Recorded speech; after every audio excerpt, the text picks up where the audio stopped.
Christine Boutin est donc avec nous en direct depuis le siège de son parti. Elle est présidente du Parti chrétien-démocrate. Merci d'être en direct avec nous. Madame Boutin, qu'allez-vous faire maintenant? J'ai demandé à Madame Bertinotti quelles allaient être les conséquences de la part du gouvernement après cette mobilisation. Et vous, on a l'impression que ça flotte un peu quand même. C'est pas très clair. Qu'est-ce qui se passe maintenant? Ça flotte pas du tout. Ce qui est certain, c'est que depuis 24 heures, nous attendons un petit signe d'espérance de la part de l'exécutif et du président de la République. Et Madame Bertinotti vient de donner un petit signal qui me semble très intéressant, puisqu'elle a évoqué, en ce qui concernait la PMA, les deux temps, le vote de la loi sur le mariage homosexuel, et puis ensuite, on verra dans la famille. Et elle a dit, j'ai bien fait attention, si cette loi sur le mariage homosexuel est votée, donc il y a une peut-être possibilité de faire en sorte que le gouvernement puisse regarder cela. Et moi, je pense, je le dis avec sourire, mais je le dis avec espoir et espérance. C'est simplement le respect du travail parlementaire, Madame Boutin. Non. Peut-être, mais enfin, vous l'avez dit, et c'est la première, vous êtes la première du gouvernement à faire une toute petite ouverture. Certes, elle n'est pas grande, mais il n'empêche que je la signale. Parce que, et j'en profite, Madame, pour vous dire que vraiment, ce qui s'est passé hier, c'est quelque chose d'excessivement important. Et je ne crois pas, sincèrement, sans polémique, que le gouvernement et le président de la République, cassé de sa décision, puissent faire comme si rien s'était passé. Vous savez, on vient de rentrer, on est en guerre, c'est quand même quelque chose d'important et nous sommes tous derrière le président dans cette affaire. Eh bien, je crois qu'il ne faut pas accentuer la division. Et là, il y a véritablement, avec ce texte, une position de fracture entre les Français. Ce n'est pas le moment. Alors, je pense que le président de la République pourrait parfaitement... que le général de Gaulle ne tenait pas le même raisonnement que vous, parce que sans ça, en 1944, les femmes n'auraient jamais eu le droit de vote. Oh non, mais ça n'a rien à voir. Mais bien ça sûr n'a que absolument si. rien à voir. Je vous dis simplement, Madame, que le président de la République, s'il veut avoir la France unie derrière lui, dans ce moment grave où il a engagé la France dans la guerre, eh bien, il faut qu'il rassemble les Français. Et ce texte est un texte de division. Les Français qui sont venus hier, Madame Bertinotti va répondre. Elle va répondre clairement. Si elle me parle de Gaulle. Non, elle va répondre sur le projet et sur effectivement cette division, cette fracture. Mais il n'y a pas fracture. Je pense que c'est plutôt les partisans de Madame Boutin qui agitent toujours la peur et tenir un discours anxiogène. Moi, je ne peux pas, Madame Boutin, oublier vos propos sur le Pax. Vous nous annonciez la fin du monde et la fin du monde n'a pas eu lieu. Vous nous annonciez la fin de la famille et la famille, je peux vous dire, se porte très bien et elle se porte tellement bien que précisément aujourd'hui, que l'on soit hétérosexuel ou non homosexuel, on aspire à pouvoir faire famille.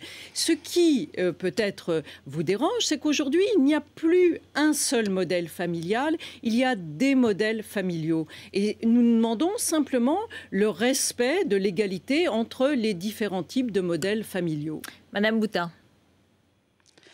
Écoutez, en ce qui concerne le Pax, ce que j'annonçais, c'est que dans 10 ans, il y aurait le mariage homosexuel. Je me souviens de garde des Sceaux de l'époque, Madame Guigou, qui a fait un discours où je ne retirerai pas une virgule, où elle disait que jamais il n'y aurait de mariage homosexuel.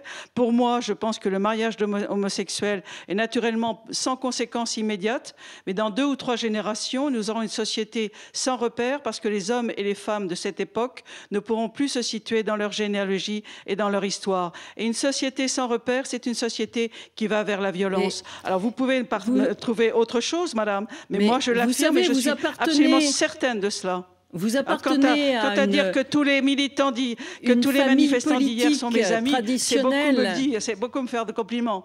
Non, une famille traditionnelle. J'assume, si vous appartenez, si vous madame. me permettez de terminer, vous appartenez à une famille politique traditionnelle qui a été toujours hostile à toute réforme de société. Quand le divorce a été facilité, lorsque l'autorité parentale a été partagée entre hommes et femmes, au moment de la contraception, au moment du Pacs, vous avez toujours été contre. Alors, réponse de Madame Boutin et je vous montrerai. Nous réagissons sans dogmatisme. Nous prenons la société telle qu'elle est. Réponse de Christine Boutin. Le problème du mariage homosexuel est un sujet fondamental, beaucoup plus important que la loi sur l'avortement, beaucoup plus important que la peine de mort, que j'aurais voté l'abolition de la peine de mort. Madame, vous le savez très bien, je suis une militante pour l'abolition de la peine de mort dans le monde entier. Arrêtez de m'enfermer dans une caricature. Ce que je vous dis, c'est que le sujet de société, et du reste qu'on soit pour ou qu'on soit contre, tout le monde est d'accord pour dire que c'est une réforme de civilisation. Madame Taubira l'a dit. Et moi, je vous dis, madame, il faut que le président de la République demande un référendum. Une information. Madame Veil, si vous parliez de contraception tout à l'heure, Simone Veil était dans la manifestation, en tout cas, elle nous a confié qu'elle était descendue pour saluer les manifestants. Alors, Dominique Bertinotti, comment vous réagissez à l'appui qui est donné, clairement, par Simone Veil, une personnalité très forte qui a été dans les causes féministes, qui a évidemment défendu l'avortement et la contraception. Bien sûr.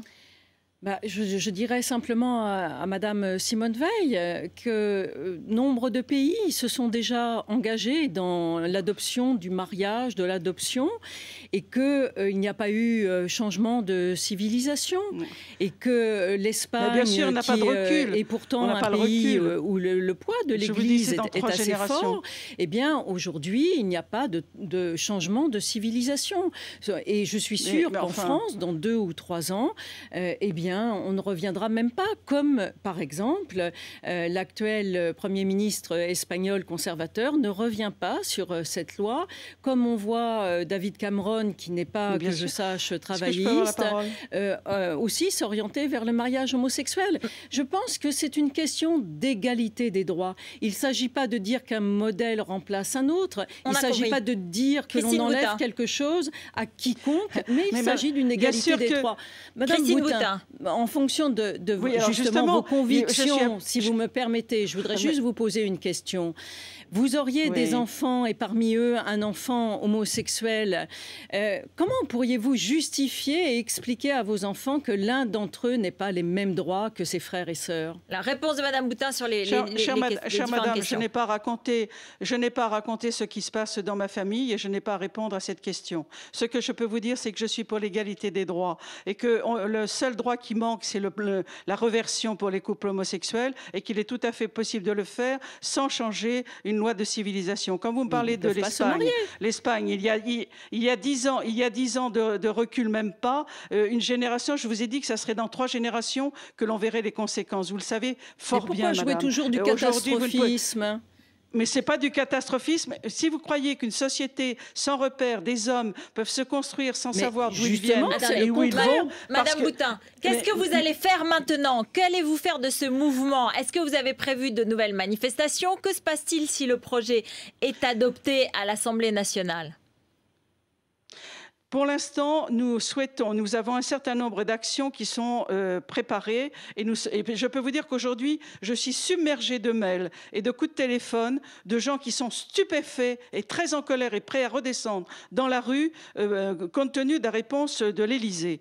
Cela dit, nous ne voulons pas mettre le feu aux poudres. Nous espérons que le président de la République, car c'est de sa décision, prendra la décision de remettre ce texte à plus tard.